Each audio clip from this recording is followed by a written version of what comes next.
ॐ श्री परमात्मने नमः। अथ दशमोऽध्यायः। विभूतियोगः।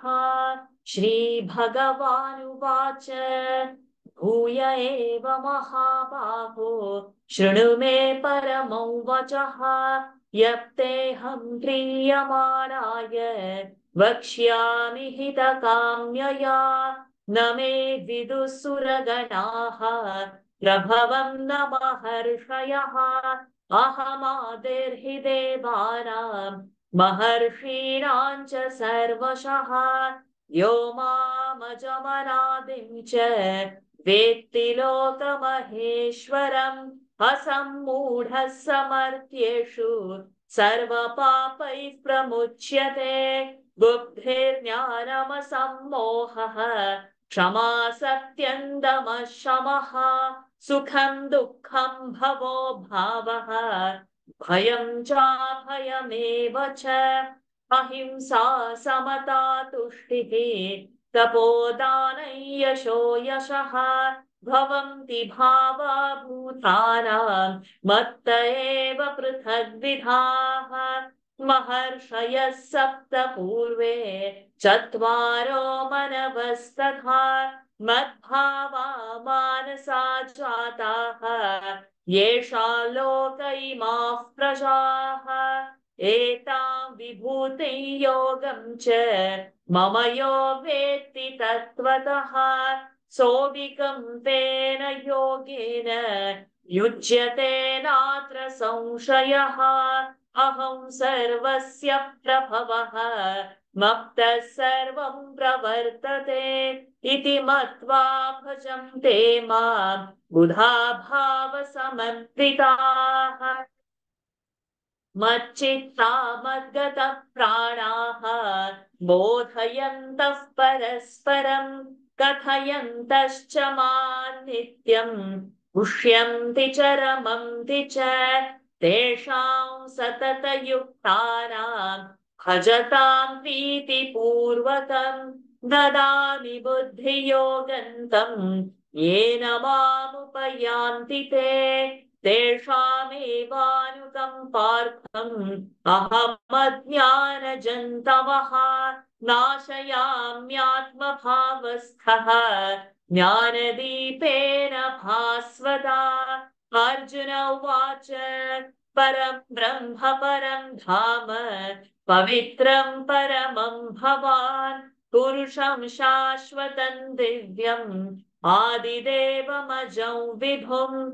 आहुस्त्वां ऋषयः सर्वे देवर्षिर्नारदस्तथा। वसितो देवलो व्यासः स्वयं चैव प्रवीशिने। सर्वमेतद्ऋतं मन्ये यन्मां वदसि केशव।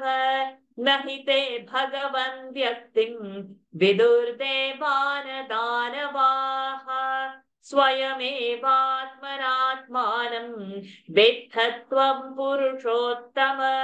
भूतभावन भूतेश देवदेव जगत्पते। वक्तुमर्हस्य शेषेण दिव्याह्यात्मविभूतयः। याभिर्विभूतिभिर्लोकान् इमां त्वं व्याप्य तिष्ठसि। कथं विद्यामहं योगिन् त्वां सदा परिचिन्तयन्। केषु केषु च भावेषु चिन्त्योऽसि भगवन् मया। विस्तरेणात्मनो योगं विभूतिं च जनार्दन। भूयः कथय तृप्तेर्हि शृण्वतो नास्ति मे मृतम्। श्रीभगवानुवाच हन्त ते कथयिष्यामि दिव्याह्यात्मविभूतयः। प्राधान्यतः कुरु श्रेष्ठ नास्त्यन्तो विस्तरस्य मे। अहमात्मा गुडाकेश सर्वभूताशयस्थितः। अहमादिश्च मध्यं च भूतानामन्त एव च। आदित्यानामहं विष्णुः ज्योतिषां रविरंशुमान् मरीचिर्मरुतामस्मि नक्षत्राणामहं शशि वेदानां सामवेदोऽस्मि देवानामस्मि वासवः इन्द्रियाणां मनश्चास्मि भूतानामस्मि चेतना रुद्राणां शङ्करश्चास्मि वृत्तेशो यक्षरक्षसा वसूनां पावकश्चास्मि मेरुशिखरिणामहम् पुरोधसां च मुख्यं मां विद्धि पार्थ बृहस्पतिं सेनानीनामहं स्कन्दः सरसामस्मि सागरः महर्षीणां भृगुरहं गिरामस्म्येकमक्षरम् यज्ञानां जपयज्ञोऽस्मि स्थावराणां हिमालयः अश्वत्थः सर्ववृक्षाणां देवर्षीणां च नारदः गन्धर्वाणां चित्ररथः सिद्धानां कपिलो मुनिः उच्चैश्रवसमश्वानां विद्धि माममृतोद्भवम् ऐरावतं गजेन्द्राणां नराणां च नराधिपम् आयुधानामहं वज्रं धेनूनामस्मि कामधुक् प्रजनश्चास्मि कन्दर्पः सर्पाणामस्मि वासुकिः अनन्तश्चास्मि नागानां वरुणो यादसामहम् पितॄणामर्यमा चास्मि यमः संयमतामहम् प्रह्लादश्चास्मि दैत्यानां कालः कलयतामहम् मृगाणां च मृगेन्द्रोऽहं वैनतेयश्च पक्षिणां पवनः पवतामस्मि रामशस्त्रभृतामहम् झषाणां मकरश्चास्मि स्रोतसामस्मि जाह्नवी सर्गाणामादिरन्तश्च मध्यं चैवाहमर्जुन अध्यात्मविद्या विद्यानां वादः प्रवदतामहम् अक्षराणामकारोऽस्मि द्वन्द्वः सामासिकस्य च अहमेवाक्षयः कालः आताहं विश्वतो मुखः मृत्युः सर्वहरश्चाहम् उद्भवश्च भविष्यताम् कीर्तिश्रीर्वाक् च नारीणां स्मृतिर्मेधा धृतिः क्षमा बृहत्साम तथा साम्नां गायत्री छन्दसामहम् मासानां मार्गशीर्षोऽहम् ऋतूनां कुसुमाकरः द्यूतं छलयतामस्मि तेजस्तेजस्विनामहम् जयोऽस्मि व्यवसायोऽस्मि सत्त्वं सत्त्ववतामहम् वृष्णीनां वासुदेवोऽस्मि पाण्डवानां धनं जयः मुनीनामप्यहं व्यासः कवीनामुशना कविः दण्डो दमयतामस्मि नीतिरस्मि जिगीषताम् मौनं चैवास्मि गुह्यानां ज्ञानं ज्ञानवतामहम् यच्चापि सर्वभूतानां बीजं तदहमर्जुन न तदस्ति विना यत् स्यात् मया भूतं चराचरम् नान्तोऽस्ति मम दिव्यानां विभूतीनां परन्तप एष तु उद्देशतः प्रोक्तः विभूतेर्विस्तरो मया यद्यद् विभूतिमत्सत्त्वं श्रीमदूर्जितमेव वा तदेवावगच्छत्वं मम तेजंशसम्भवम् तवा बहुनैतेन किं ज्ञातेन तवार्जुन विष्टभ्याहमिदं कृत्स्नम् एकांशेन स्थितो जगत् ॐ तत्सत् इति श्रीमद्भगवद्गीतासु उपनिषत्सु ब्रह्मविद्यायां योगशास्त्रे श्रीकृष्णार्जुनसंवादे विभूतियोगो नाम दशमोऽध्यायः। अथैकादशोऽध्यायः विश्वरूपदर्शनयोगः। अर्जुन उवाच मदनुग्रहाय परमं गुह्यमध्यात्मसंज्ञितं यत्त्वयोक्तं वचस्तेन मोहोऽयं विगतो मम। भवाप्यहौ हि भूतानां श्रुतौ विस्तरशो मया त्वत्तः कमलपत्राक्ष माहात्म्यमपि चाव्ययम्।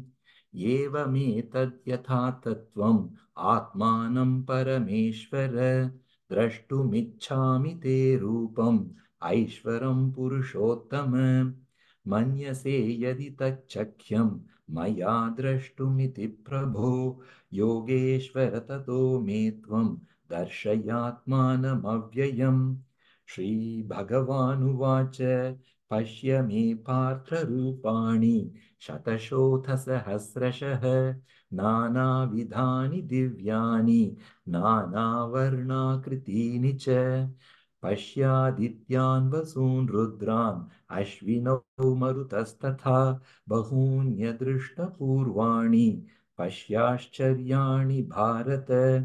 इहैकस्तं जगत्कृत्स्नं पश्याद्य सचराचरं मम देहे गुडाकेश यच्चान्यद्द्रष्टुमिच्छसि न तु मां शक्यसे द्रष्टुम् अनेनैव स्वचक्षुषा दिव्यं ददामि ते चक्षुः पश्य मे योगमैश्वरम्। सञ्जय उवाच एवमुक्त्वा ततो राजन् महायोगेश्वरो हरिः दर्शयामास पार्थाय परमं रूपमैश्वरम्।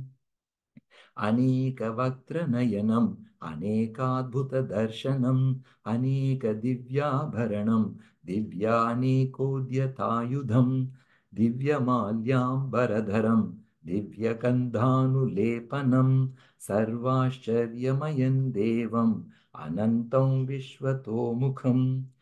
दिवि सूर्यसहस्रस्य भवेद्युगपदुत्थिता यदि भासदृशी सा स्यात् भासस्तस्य महात्मनः तत्रैकस्तं जगत्कृत्स्नं प्रविभक्तमनेकधा अपश्यद्देवदेवस्य शरीरे पाण्डवस्तदा।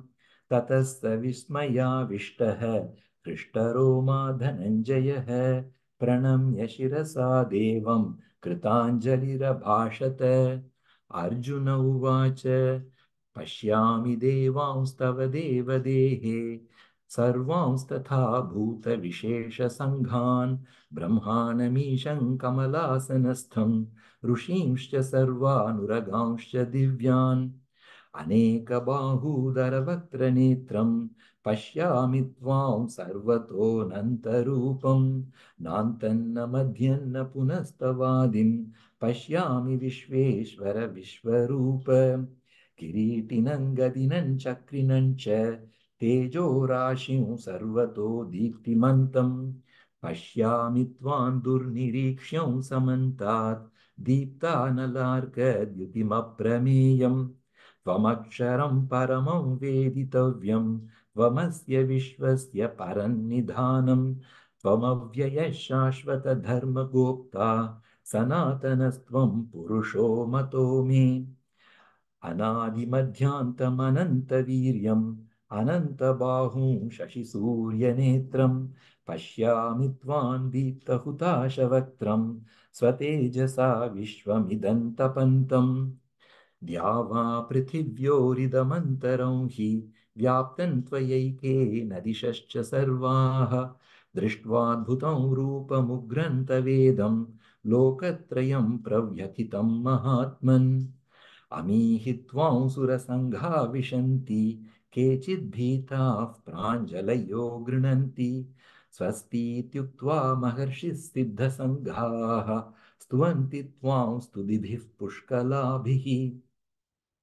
रुद्रादित्या वसवो ये च साध्याः विश्वेश्विनौ मरुतश्चोष्मपाश्च गन्धर्वयक्षासुरसिद्धसङ्घाः वीक्षन्ते त्वां विस्मिताश्चैव सर्वे रूपं महत्ते बहुवक्त्रनेत्रं महाबाहो बहुबाहूरुपादं बहूदरं बहुदंष्ट्राकरालं दृष्ट्वा लोकाः प्रव्यथितास्तथाहम् नभस् नभस्पृशन् दीप्तमनेकवर्णं व्याताननं दीप्तविशालनेत्रं दृष्ट्वा हि त्वां प्रव्यथितान्तरात्मा धृतिं न विन्दामि शमं च विष्णो दंष्ट्राकरालानि च ते मुखानि दृष्ट्वैव कालानलसन्निभानि दिशो न जाने न लभे च शर्म प्रसीद देवेश जगन्निवास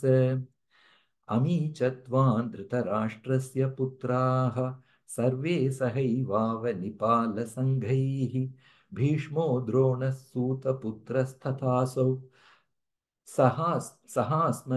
सहास्मदीयैरपि योधमुख्यैः वक्त्राणि ते त्वरमाणा विशन्ति दंष्ट्राकरालानि भयानकानि केचिद्विलग्ना दशनान्तरेषु सन्दृश्यन्ते चूर्णितैरुत्तमाङ्गैः यथा नदीनां बहवोऽम्बुवेगाः समुद्रमेवाभिमुखा द्रवन्ति तथा तवामी नरलोकवीराः विशन्ति वक्त्राण्यभिविज्वलन्ति यथा प्रदीप्तं ज्वलनं पतङ्गाः विशन्ति नाशाय समृद्धवेगाः तथैव नाशाय विशन्ति लोकाः तवापि वक्त्राणि समृद्धवेगाः लेलिह्यसे ग्रसमानः समन्तात् लोकान् समग्रान् वदनैर्ज्वलद्भिः तेजोभिरापूर्य जगत्समग्रं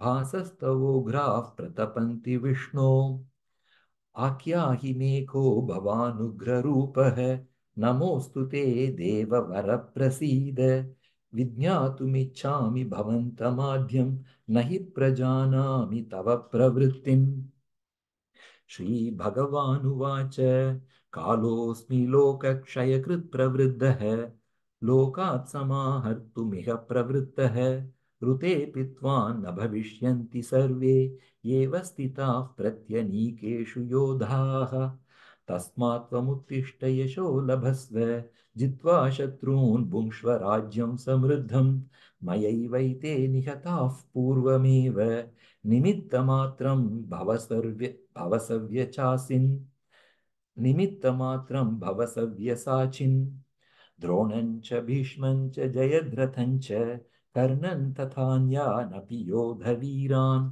मया हतांस्त्वं जहिमा व्यतिष्ठा युध्यस्वजेता शिरणे सपत्नान् सञ्जय उवाच एतच्छ्रुत्वा वचनं केशवस्य कृताञ्जलिर्वेपमानः किरीटी नमस्कृत्वा भूय एवाह कृष्णं सगद्गदं भीतः प्रणम्य अर्जुन उवाच स्थाने हृषीकेश तव प्रकीर्त्या जगत्प्रहृष्यत्यनुरज्यते च रक्षांसि भीता निदिशो द्रवन्ति सर्वे नमस्यन्ति च सिद्धसङ्घाः कस्माच्च तेन न मेरन्महात्मन् गरीयसे ब्रह्मणोऽप्यादिकर्त्रे अनन्तदेवेश जगन्निवास त्वमक्षरं सदसत्तत्परं यत् त्वमादिदेवः पुरुषः पुराणः त्वमस्य विश्वस्य परन्निधानं वेत्तासि वेद्यं च परं च धाम त्वया ततो विश्वमनन्तरूप वायुर्यमोऽग्निर्वरुणः शशाङ्कः प्रजापतिस्त्वं प्रपितामहश्च नमो नमस्तेऽस्तु सहस्रकृत्वः पुनश्च भूयोऽपि नमो नमस्ते नमः पुरस्तादथ पृष्ठतस्ते नमोऽस्तु ते सर्वत एव सर्व अनन्तवीर्यामितविक्रमस्त्वं सर्वं समाप्नोषि ततोऽसि सर्वः सखेति मत्वा प्रसभं यदुक्तं हे कृष्ण हे यादव हे सखेति अजानता महिमानन्तवेदं मया प्रमादात् प्रणयेन वापि यच्चावः सार्थमसत्कृतोऽसि विहारशय्यासनभोजनेषु एकोऽथवाप्यच्युत तत्समक्षं तत्क्षामये महमप्रमेयम् पितासि लोकस्य चराचरस्य त्वमस्य पूज्यस्य गुरुर्गरीयान् न त्वः समोऽसद् न त्वः समोऽस्त्यभ्यधिकः कुतोऽन्यः लोकत्रयेऽप्यप्रतिमप्रभाव तस्मात् प्रणम्य प्रणिधाय कायं प्रसादये त्वामहमीशमीड्यं पितेव पुत्रस्य सखेव सख्युः प्रियः प्रियायार्हसि देव सोढुम्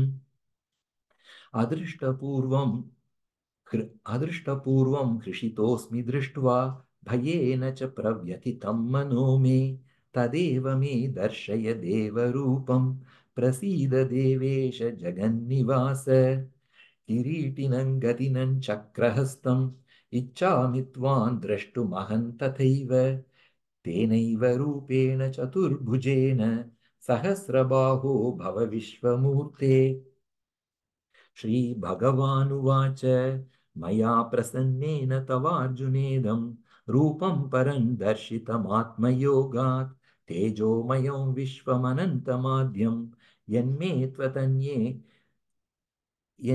त्वतन्ये न न दृष्टपूर्वं न वेदयज्ञाध्ययनैर्न दानैः न च क्रियाभिर्न तपोभिरुग्रैः एवं रूपः शक्य अहं नृलोके द्रष्टुं त्वदन्येन कुरु प्रवीर मा ते व्यथा मा च विमूढभावः दृष्ट्वा रूपं घोरमीदृन्ममेदं व्यपेतभिः प्रीतमनाः पुनस्त्वं तदेव मे रूपमिदं प्रपश्य सञ्जय उवाच इत्यर्जुनं वासुदेवस्तथोक्त्वा स्वकं रूपं दर्शयामास भूयः आश्वासयामास च भीतमेनं भूत्वा पुनः सौम्यवपुर्महात्मा अर्जुन उवाच दृष्ट्वेदं मानुषं रूपं तव सौम्यं जनार्दन इदानीमस्मि संवृत्तः सचेताः प्रकृतिं गतः श्रीभगवानुवाच सुदुर्दर्शमिदं रूपं दृष्टवानसि यन्मम देवा अप्यस्य देवा अप्यस्य रूपस्य नित्यं दर्शनकाङ्क्षिणः नाहं वेदैर्न तपसा न दानेन न चेज्यया शक्य एवं विधो द्रष्टुं दृष्टवानसि मां यथा भक्त्या त्वनन्यया शक्यः अहमेवं विधोऽर्जुन ज्ञातुं द्रष्टुं च तत्त्वेन प्रवेष्टुं च परन्तप मत्कर्म कृन्मत्परमः मद्भक्तः सङ्गवर्जितः निर्वैरः सर्वभूतेषु यः स मामेति पाण्डव ॐ तत्सत् इति श्रीमद्भगवद्गीतासु उपनिषत्सु ब्रह्मविद्यायां योगशास्त्रे श्रीकृष्णार्जुनसंवादे विश्वरूपदर्शनयोगो नामैकादशोऽध्यायः हरिः ओम् श्रीगुरुभ्यो नमः हरिः ओम् श्रीकृष्णार्पणमस्तु ओ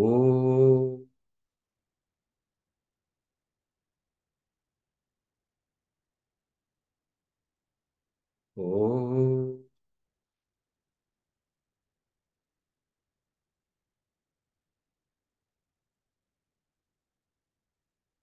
ओ